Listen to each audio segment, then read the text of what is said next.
Yep, paste. It's not just for eating.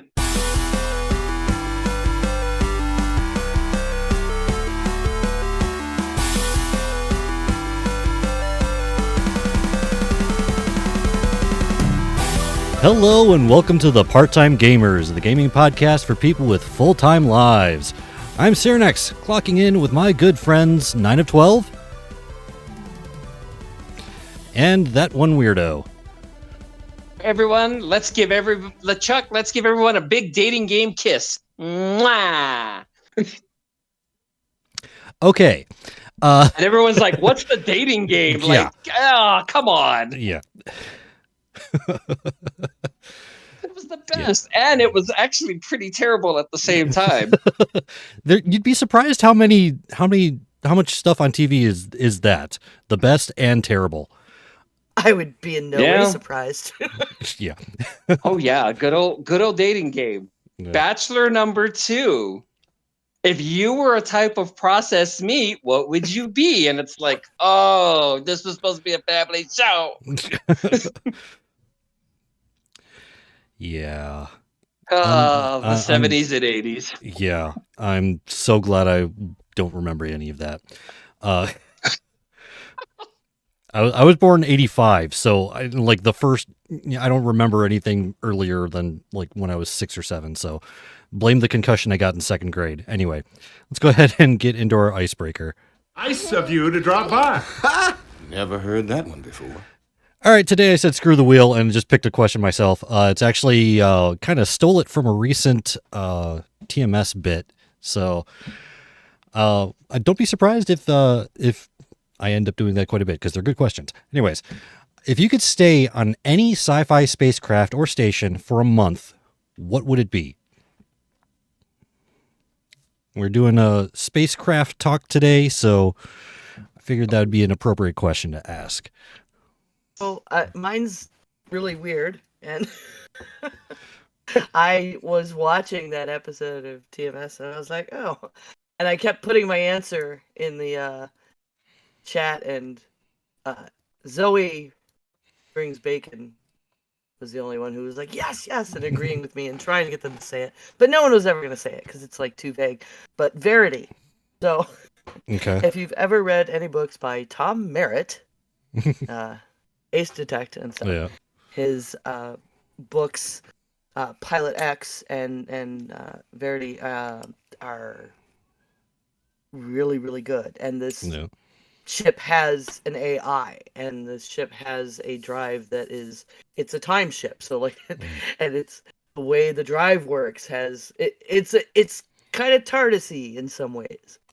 And the ship it has a very specific personality that I really dig. And yeah. So Verity. Yeah. I haven't gotten a chance to read any of his books yet. I probably should. From everything I've been hearing, they're really good, and he's a pretty awesome person in general. So, yeah, I probably should get his stuff. Yeah, Trigor is the second book. It's Pilot X and Trigor are the two in the series that has that ship. Okay, cool. I know exactly. I would say the answer that I did for the TMS segment. So. Oh, I don't remember what you said. Boy, this one's kind of stumped me. Yeah. Because now and it's interesting because it's like you think of all, the norms. Yeah. Then you also think about like literally what we were just talking about, like kind of referencing that. I wouldn't want to hang out on Serenity for like a month because I think that's just too much personality. Like there's so much drama. Yeah. That's a lot. Yeah. Yeah. And then. Yeah. The Death Star, it's like, no, y'all don't have cookies. Like, y'all just uptight. Y'all space You just Nazis. have death. Like, yeah. I think a lot of people said Enterprise D. I think that was like the top answer in the survey we saw. Honestly, probably be Deep Space Nine. Yeah. I mean, some people said that as well. No, but it's a space station. It's not. That's why for this question I specifically said spacecraft or station. Gotcha. So okay. Yeah. See, I heard that. Yeah. Yeah, data science is scary. Yeah. Scary though. It was funny, like hearing the list of different ships that people were talking about on the list during the TMS segment, and I was like, okay, the question is, which one would you like to stay on? And I think that the question that he had on there was actually lived on for like a year, which one would be? People are picking like, they're picking famous ships like the Millennium Falcon, the Serenity, there's some other random ones where it's like, I mean, those are cool ships, but I don't want to live on them. They have like crappy amenities. Yeah. They're constantly getting into fights. Right? They're falling apart. The ship that I chose was the Axiom from Wall-E. It is literally a space cruise ship. Yes. Yeah. It's like, if I'm going to be on any spacecraft, I want it to be a vacation. It's like, it did make the top 10, but I'm surprised it was not higher on the list. You just want to get It's in a a really comfy good massage one. chair. Yeah. It's like, if I Yeah. can go an entire month without having to walk, that would be awesome. It's run by the voice of Sigourney Weaver. Like, that tracks. Like, yeah, I'd hang out there. Yeah. I mean, it's like, if I want to go, play golf into space or, go swimming every day, I don't even have to chew my food. I just suck it through a straw. It's like, that is like the dream for me. So, yeah. That's the one I chose. I'm surprised it wasn't higher on the list. I think it ended up being like number 7 or 8 on the list or something like that. But yeah.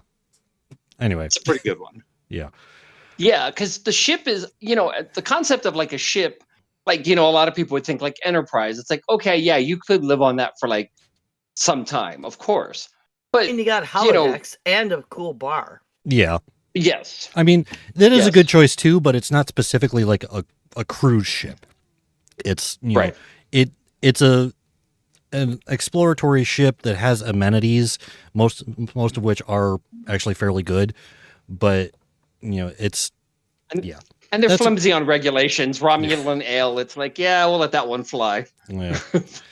We're not at war with them currently, so yeah. It's on the ship. It's just asking to be drank. Yeah.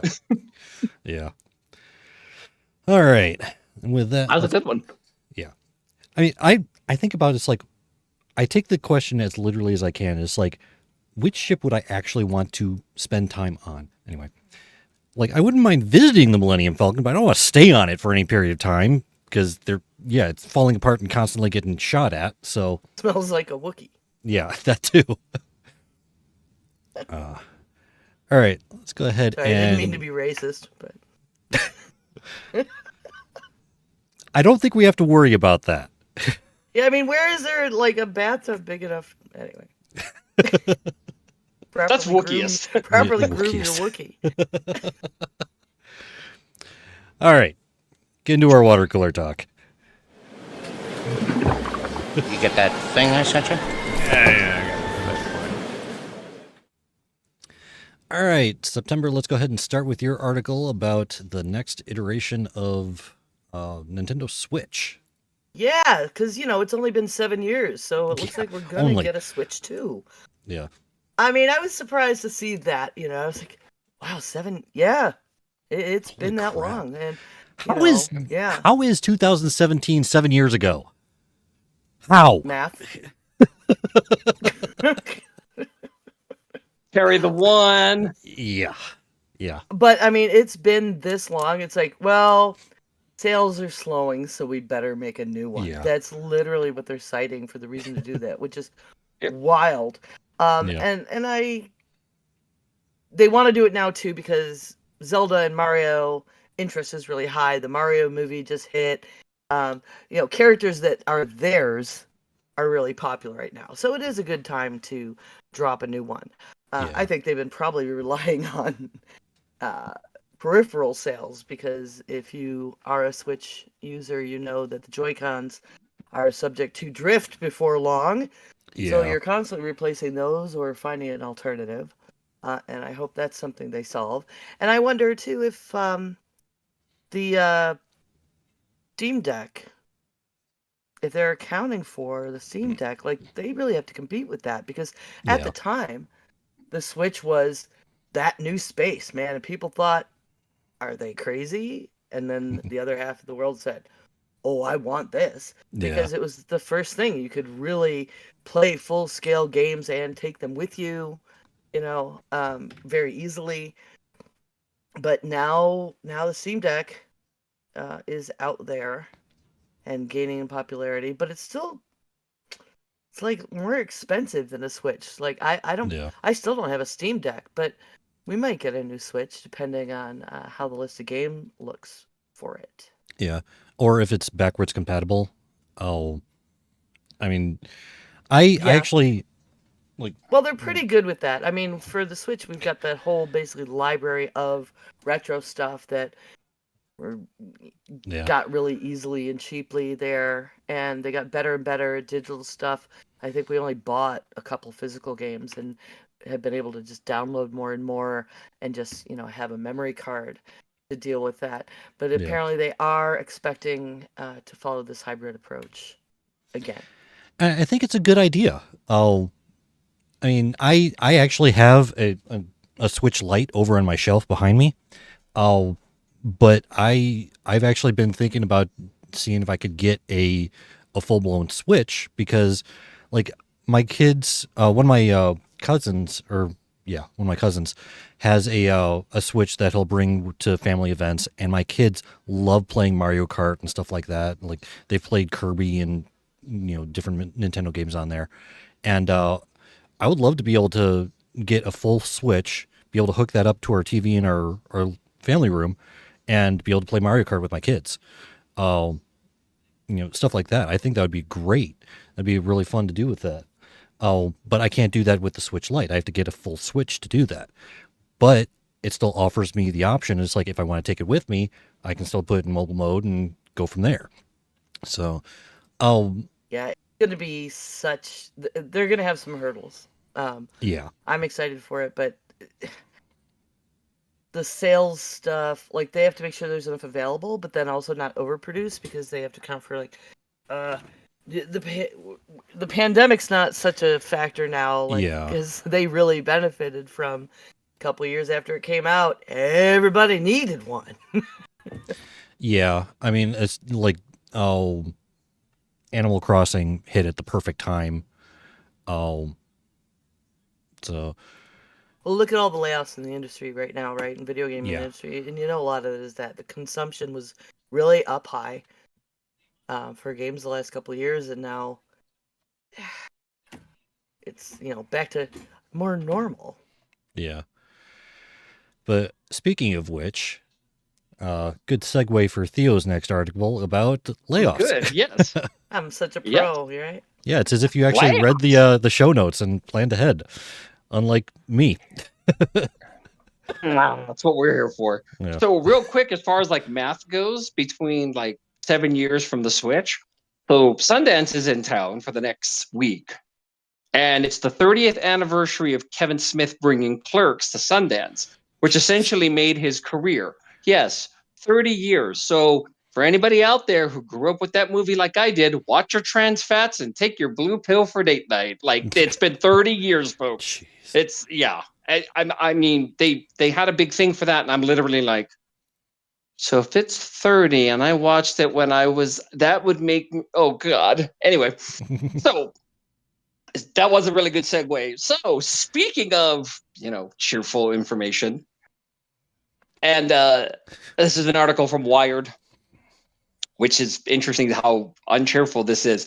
So there's mass layoffs across the video game industry, and we had talked about this a little bit before other episodes as to how the industry still making great games that are like jumping off the charts and they're like hits in a heartbeat, but the overall production, the overall industry as a whole is starting to scale back a little bit. And that's because things are quote unquote normalish, but also you have AI kind of rearing its head, which nobody should be surprised that, that's now becoming an issue. But now it's something in the reported ballpark of 6,500 jobs from studios Amazon Games, Ubisoft, my fave, Epic Games. And it is very much a sign of the times, as even though the video game industry, once again, obviously not going anywhere, but you're talking about from big name developers to little name developers, and they're all running into kind of the same problem: AI, diversity issues, unionization, the fact that now the world has become somewhat normal again. So video gaming isn't necessarily a top priority or something for people to not lose their mind while they're inside for a year. Yeah. So yeah, it's one of those things. It's also, it's a sign of the times. But we're in January. That number could easily uptick up because nothing happens in January. It's perfect time to sit inside and play video games. But this is something they've been kind of already thinking was going to happen before this, like about a year ago, knowing that from a revenue side, it was starting to kind of slow up because the pandemic was kind of ending, if you will.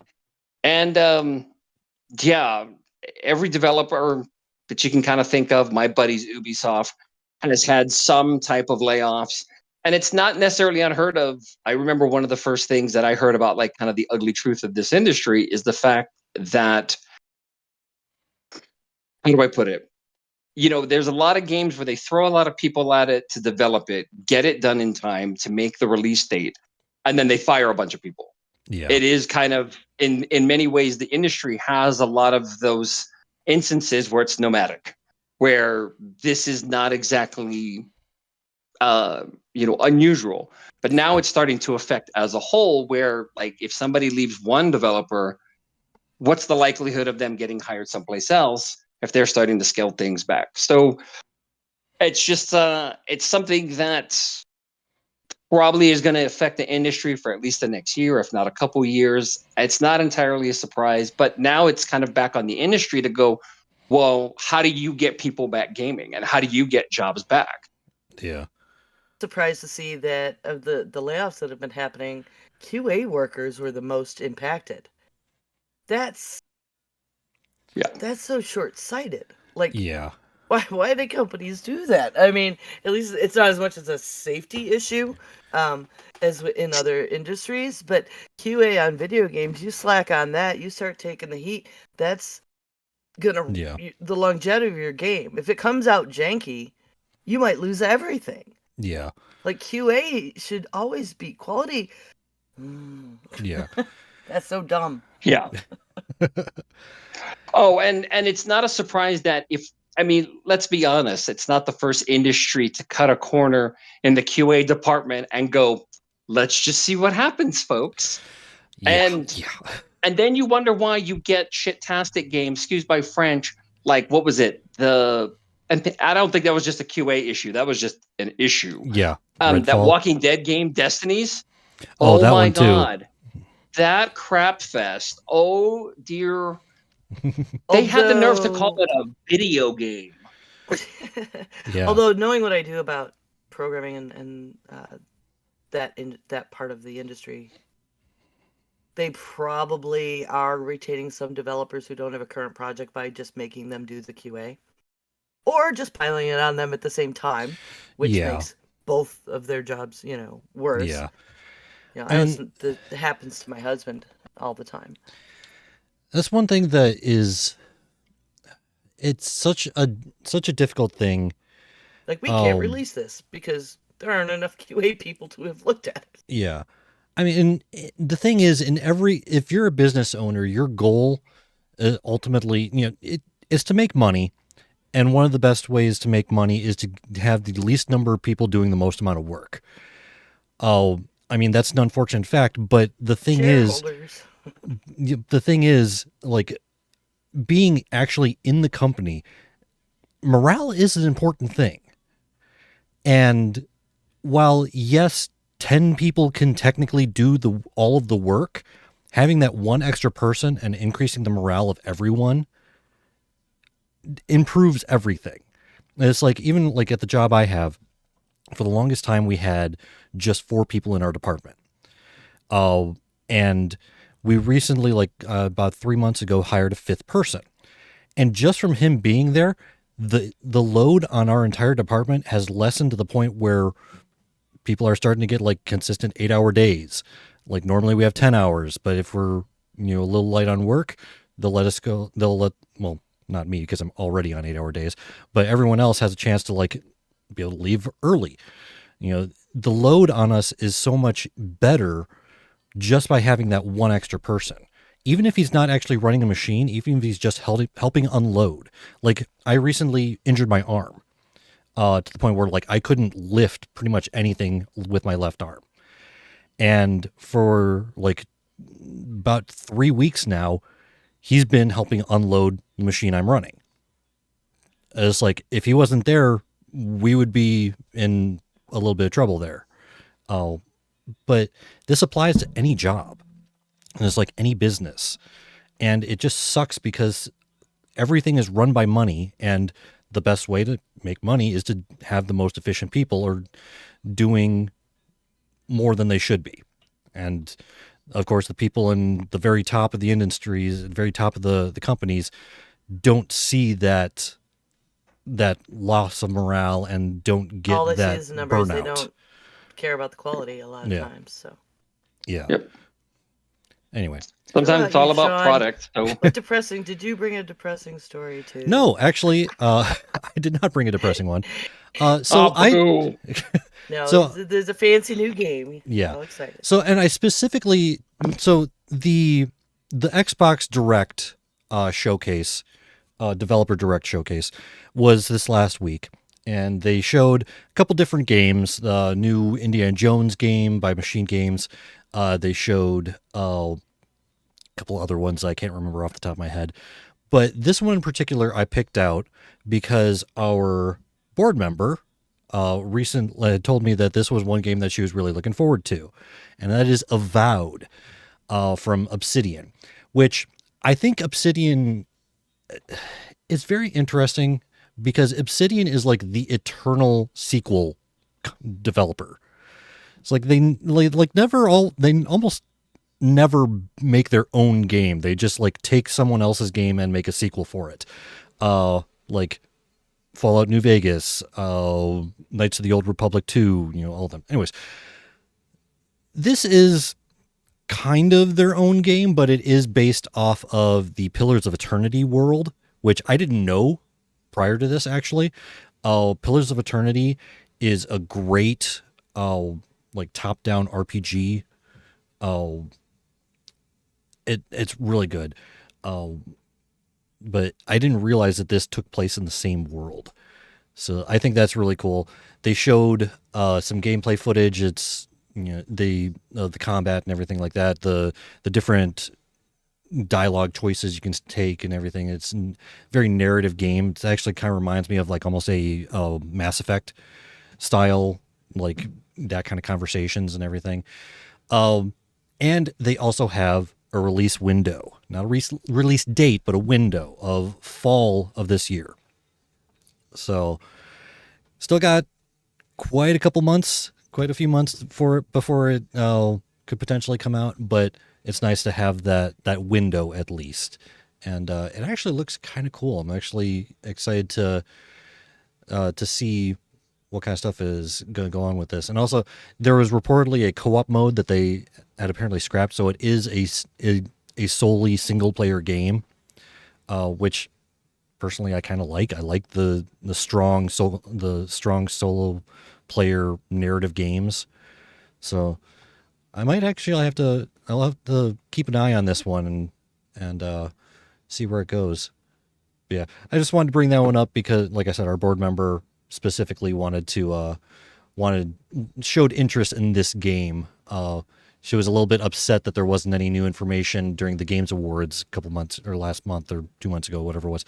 So just wanted to give her a little bit of news on that. there you go. Apparently you summoned her, so there's that. All right. She showed up in the chat for audio listeners. well, no, Kit's not our board member. Stephanie Hurst is. Yeah. See, I'm a silly head. Anyways, Kit, if you'd like to become one of our board members, you can do that by going to patreon.com/PTGcast. Segways. Yeah. full of them today. Yeah, apparently. I kind of wish I had a segue. Anyway, completely different thing. But yeah, patreon.com/ptgcast helps us out with our paychecks each month. So $1, $5, $10 get you some benefits. So if you'd like to help us out, a little bit of money towards our paychecks, you can do that at patreon.com/ptgcast. And with that, let's go ahead and get back to work. Morning break is over. Morning break is over. All right, so we're going to be finishing up our talk on Chorecore games today. And this one, I think, is actually very interesting. We're going to be talking about Hardspace Shipbreaker. Developed by Blackbird Interactive, published by Focus Entertainment.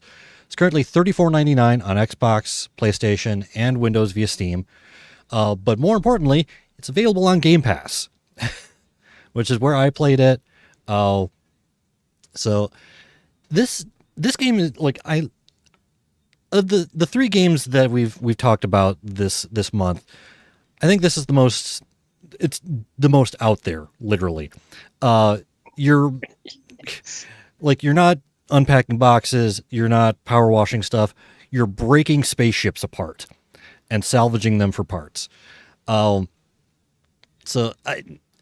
I just think the quote unquote story behind it, where you're doing it because you have this astronomical amount of debt that you're trying to pay off.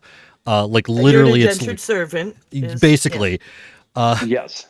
It's like it's funny when they're like during the beginning of the game, they're calculating all your debt, and it's like okay, it's like continuing on, and my eyes are getting wide. It's like, how the hell does someone owe $1 billion? Yeah, this dystopian, it's a very dystopian game. Earth is basically just a sludgy mess floating in space. They explain this to you at the beginning. I couldn't play. I've watched a little bit of Scott playing in the past. I jumped on. I knew it was in Game Pass, but it was like, I know I'm not. It takes me, with this sort of game, it takes me way too long to get a hang of controls, and it was like, okay.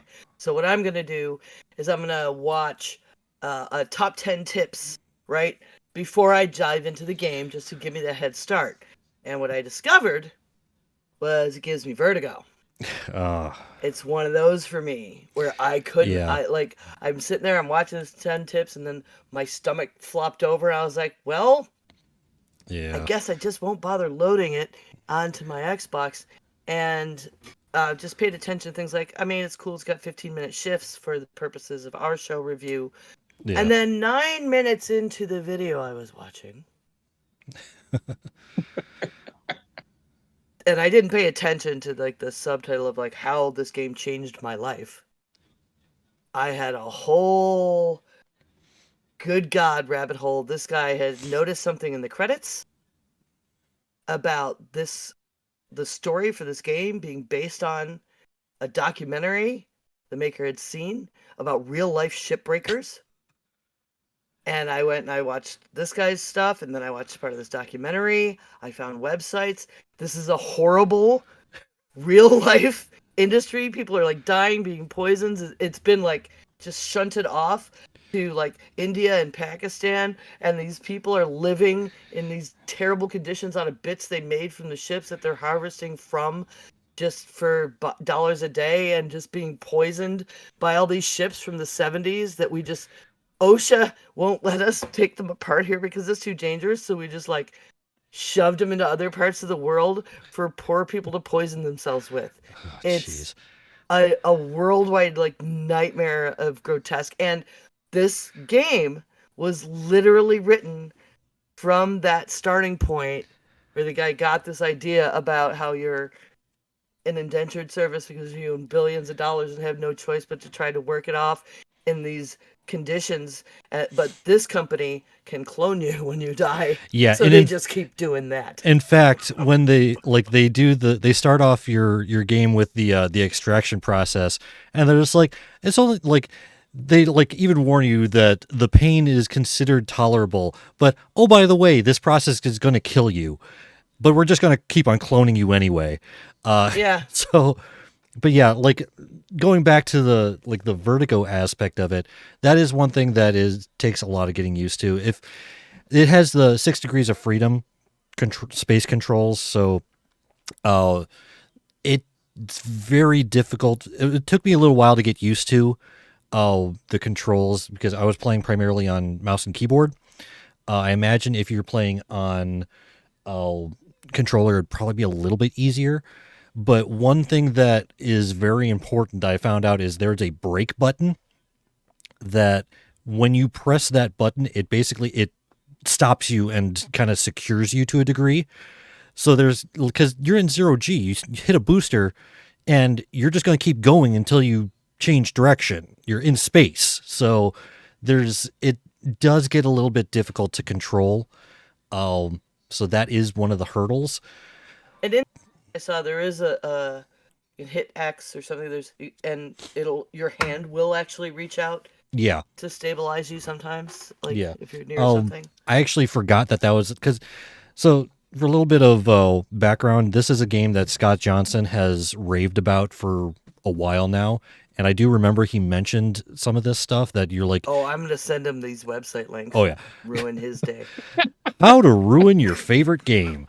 We're just so cheery tonight. We're just a big bag of just warmth and despair. Like, hey, have fun with this game. By the way, the character's completely miserable and he's literally in the seventh circle of hell because he just keeps getting regenerated. Yeah. But yeah, it's until they unionize. But Yeah. In China. It's space, but anyway. But like back to the actual gameplay. You have your cutting tool. Like there are certain elements of it that are pretty distinct. Like you have your cutting tool that you can use to cut specific points on the ship that they even label as cut points. So they're like just giant yellow hazard sticker looking points on the ship that you can just kind of vaporize with the cutting tool, pinpoint accuracy. But they also have a more freeform line cutter that, like, for example, if you have just one giant chunk that doesn't have any cut points on it, you can just take the line cutter and just cut a straight line on it. And there are certain points where you have to, like, most of the time, it's better to do cut points because a lot of times they'll come off the ship in giant chunks if you cut the cut points. And usually those chunks are all of the same material, which means they go to the same area in the ship or same area in the salvage bay. So like on that note, there's 3 different places that you can send this stuff. Either blue is for processing, which is usually like nanocarbon and titanium. It's stuff that can get recycled. Red is for the furnace, which is usually aluminum, which is stuff that they can't really keep, so they're just kind of just melt it down, destroy it, type of thing.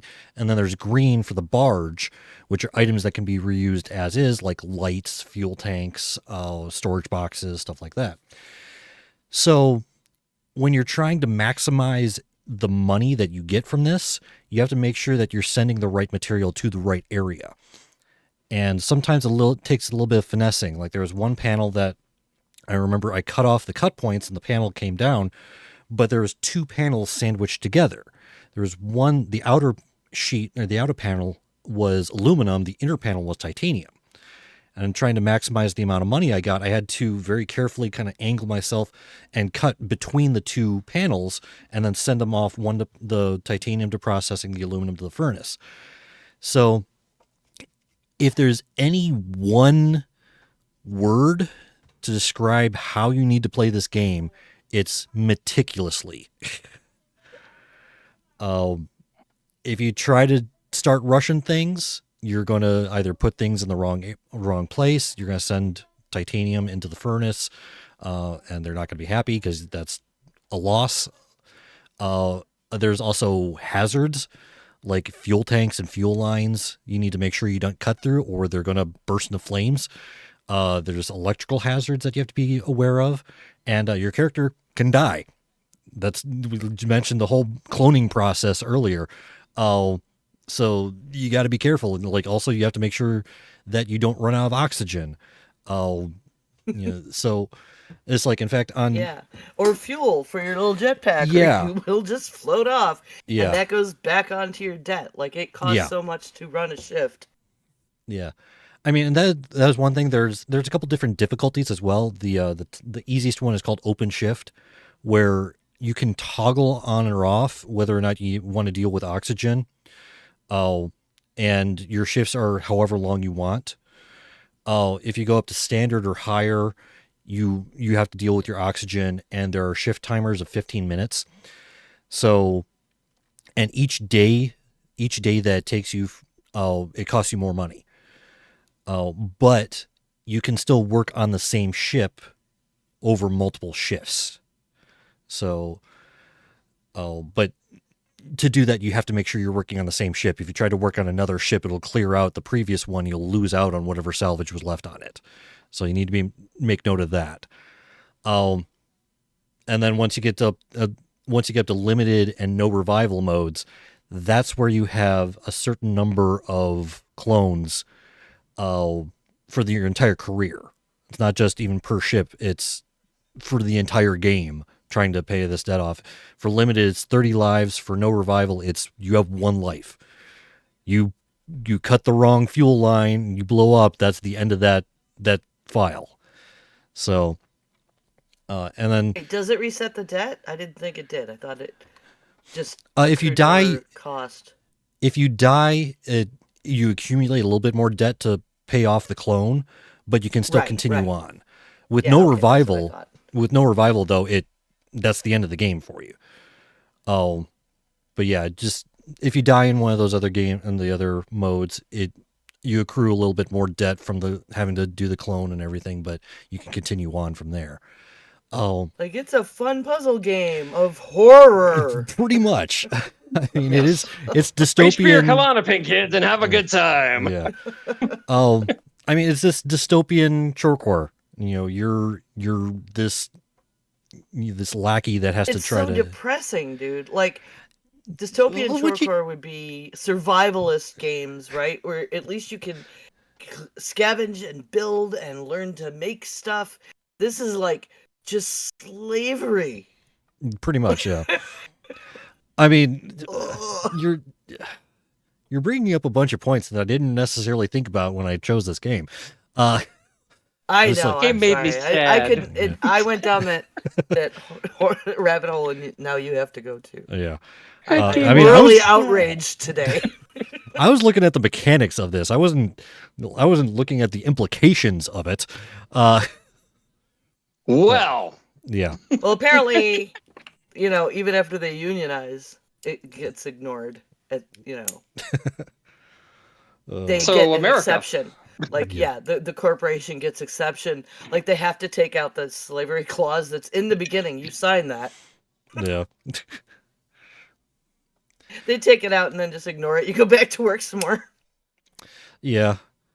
I mean, okay, you can't keep cloning him to do this, but we're gonna. Yeah. We'll just back up the memory a couple minutes. But like, there's a law. This game just fills my belly with warmth. Oh. There are laws on the books that say we can't send the shipbreaking stuff to other countries. Guess what? It just gets ignored. Yeah. Yep. I gotta go watch the Wiggles. It's too real. I'm glad it gave me vertigo. Down a few pegs. Oh. Okay, I'm glad it gave me really vertigo. cool. I would have just ended up back in a depression. Like, I honestly did not expect this outcome from this game. I was just looking at it, it's like, okay, you're breaking ships apart. Cool. It's a kind of a neat little puzzle game. You gotta logic out how to take these things apart. And just like, nope, slavery. well, this is how we know. Another Doki Doki. Read contracts before you sign them, do you? Yeah. Come to think of it, I literally did not read any of them at the beginning of the game. I just get to the game. Come on. It's like an iPhone user agreement. Just sign it, okay? Yeah. Yeah, and you've got your standard middle manager boss like being a jerk at you a little while. Like, oh, there's nothing different.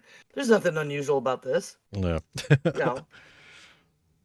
Well, little bit more into the mechanics anyways. Like you can upgrade your stuff, that's pretty standard for this kind of game, but eventually like one of the costs that is accrued every day is rental of the equipment.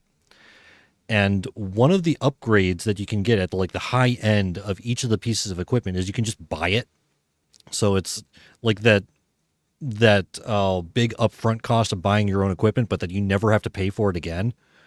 So I thought that was kind of cool, but pretty standard upgrades. Like your grapple gun that you can use to move stuff around in space. You can use it. It becomes more powerful. You can move heavier stuff easier. Your boosters can gain strength. Pretty standard stuff that way. But again, I did not consider the whole ramifications. He's looking at the math and nothing went, oh my God, company store. Well, yeah, I mean, I knew that aspect. I knew it's okay, yeah, you're basically a slave, but it's okay, that's the miscellaneous lore. Let's talk about the game. It's similar to Kit London brought up Lethal Company. It's basically the same thing. You're effectively slaves that are just trying to gain a scrap for the company, which may or may not be aliens. But it's and if you fail to meet your quota, they eject you out into space. Fun times. Oh, it's like Tesla. Anyway. But Voting for fun and profit. Yeah. Yeah, this is so great. We play games to get away from real life. So we have the same type of thing where we're just constantly working to stay above water, but in space. Yeah. Well, that made me feel better. Oh, so joyful. Apparently I got a little too analytical with this game. Anyway. Barely, but you liked it better than Pressure Washer. Yes, but that's not saying much. And I appreciate you mentioning my, the notes I left. I'm sorry I couldn't be on the show last week. That's all good. But yeah, I wish I'd played it before I used my Pressure Washer. It would have been useful. Yeah. I learned those nozzles. I'll play Pressure Washer now to feel better about having played this game. There you go. Yeah. At least in that, you're starting a business and making a profit. That is true. And you feel like something's completed. Hey, your buddies are helping dirty. you out. They're emailing you hey, I got this job for you. Yeah, meanwhile, I'd rather play this. I'm going to hang out with my cat for 2 hours to feel better about this world. I'm going to go into this. Okay. One thing I will admit, my game time has been very limited because I've gotten back into World of Warcraft and now currently leveling up an alt. So that's what I've been doing with most of my time. Speaking of World of Warcraft, Ember, when are you getting back into World of Warcraft? I don't have a lot of game time. I am also a part-time gamer, and I'm doing Baldur's Gate. So. Oh yeah. So yeah, I'm pretty sure we said midway through 2026. Yeah, it'll be a bit. Yeah. Hey, put that on the books. There you go. Yeah. Or when my other son gets a job, because when he plays, he uses my account, and it'll just be a matter of I'll play and not have to pay for it. Nice. Hey, she's playing? Close enough. Yeah. He didn't do that for, the first 22 years of his life, so. Yeah. So, yeah, overall, this, I of the 3 games that we've talked about this month, this one honestly, I'd probably play Unpacking first, then this one, and then not even reinstall Power Wash Simulator. But that, again, going back to that one, we talked about it last week. Yeah, no, I didn't even make it far into it. Yeah, it's not for me. It's like actual power washing. It also, in that power washing looks like in concept, it's going to be fun. I got a power washer and I was like, cool. I'm not going to pay anybody to do this. I'm going to get this. I'm going to clean off my house and my porch. It's way harder than it looks. It's the different nozzles and figuring that out. And it's way harder than it looks. And so is this game just no, it's tedious and Yeah. yeah. But No, I should probably finish my power washing with the real power washer. But in regards to this game, like this game is one that I actually felt like I could go back to at some point.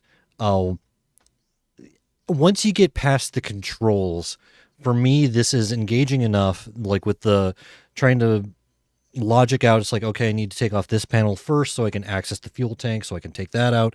And once I get that, then I can get to these cut points and make sure I'm not going to electrocute myself and stuff like that. I like that kind of pseudo logic puzzle of the game. So I actually found this one pretty fun. But now that we've discussed it, it's kind of ruined for me because of all the other stuff we've discussed about it. You're playing a game when real people are suffering. That's always true, though. Yeah, that's always true. But when this was It written, seems to come around. inspired by that, Yeah. I just felt really bad for not knowing. Yeah. So, but now I've spread the word far and wide, so I Yeah. don't feel bad anymore. Still not going to play. Gives me vertigo. Yeah. If it didn't, the handy 15-minute shifts would Yeah. probably be good to jump in and out. Yeah, I mean that gives a built-in off-ramp for it's like, okay, I've completed 3 shifts on this one ship. I'm just going to take a break and come back to it the next day. It's perfect in that respect for part-time gaming. I'll really appreciate that fact. I actually had just gotten past the tutorial when I stopped. So up until that point, they didn't actually have shifts. It was you just kept on going until you were done with the ship. So I do think that's a very good off-ramp idea for the Unlike the Baldur's 15-minute Gate, ships. when you say yes, Yeah. I want to quit the game, it pops you into a 20-minute cinematic for some reason. I realized after taking off my headphones and looking up the other day. Yeah. Like, oh, shit, And then you're like, oh, game is still doing game there's stuff. something happening What? in there. Yeah. Yeah, you have to I've had that happen where it's like I want to try to quit the game, so I go to the camp and it's like, oh, everyone wants to talk to me immediately, and I'm now sitting here for 40 minutes, or I missed lore. Yeah. But yeah. But we all saw that video. I mean, I don't need a power washer simulator. I have a good time power washing. Like, I put the power in power washing. Look like a car wash, not power washing. I don't know. Close enough. It's really Boy, different. you are really just a kick in the groin today. Hey, It's I really once lost a different. dog. I love the Once car lost wash. a dog. It probably died of cancer. Should we talk about that too, since we're uplifting spirits? Jeez. I still have my dog with the collapsed lung. Stop. Oh. All right. On that note, everyone, thank you for watching or listening. Thank you. And we're going this way now. Pivot. Yeah. If for whatever reason you like what you've heard today, you'd like to help us out, one of the ways you can do that is by giving us a review over on Apple Podcast. You can also follow my Twitch and or YouTube channel for our live recordings Sunday nights starting at 9:15 Eastern Time. Or, like I mentioned before, you can become one of our patrons at patreon.com/PTGcast. I'd like to thank our board member, Stephanie Hurst. Thank you for supporting us, helping us with our paychecks. Really do appreciate it. If you'd like to contact us, you can with our email, parttimegamers.cast@gmail.com. Again, thank you for listening. Next week, we are actually going to be doing our first Part-Time Gamers game night. So we're going to be, our normal showtime, we're going to be doing Stick Fight, the game. So really looking forward to that. Just hilarity ensuing. If you'd like to join us, pop into our channel and we'll try to get you in. But yeah, it's going to be next week, normal showtime, 9:15 Eastern Time. We're going to be playing Stick Fight the game. I'm Sean. You can find the show, the rest of my work, and the links to my socials, the Twitch and YouTube channels, and the Apple Podcast listing using the link bit.ly/CI Productions. That'll take you to my website, caffeineinducedproductions.com. Ember, where can people find you around the internet? To 9of12.com. That's NINEOF12.com. You can see what all shows I've got going on and have done in the past. Awesome. Theo, where can people legally find you on the internet? Oh, you had to use the L word, kind of go that route. So I can be found on swellcast.com at that one weirdo. Actually, it looks like I will be starting Thursday again. We'll be going back to Rabbit and Red Radio. And my new solo podcast that was supposed to start this week will be starting next week when I actually get sleep. So you say next week. If the condition is getting sleep, we'll see. Exactly. Yeah. I think next week will roll into 2027. Yeah. Yeah. I think I've heard what was the quote?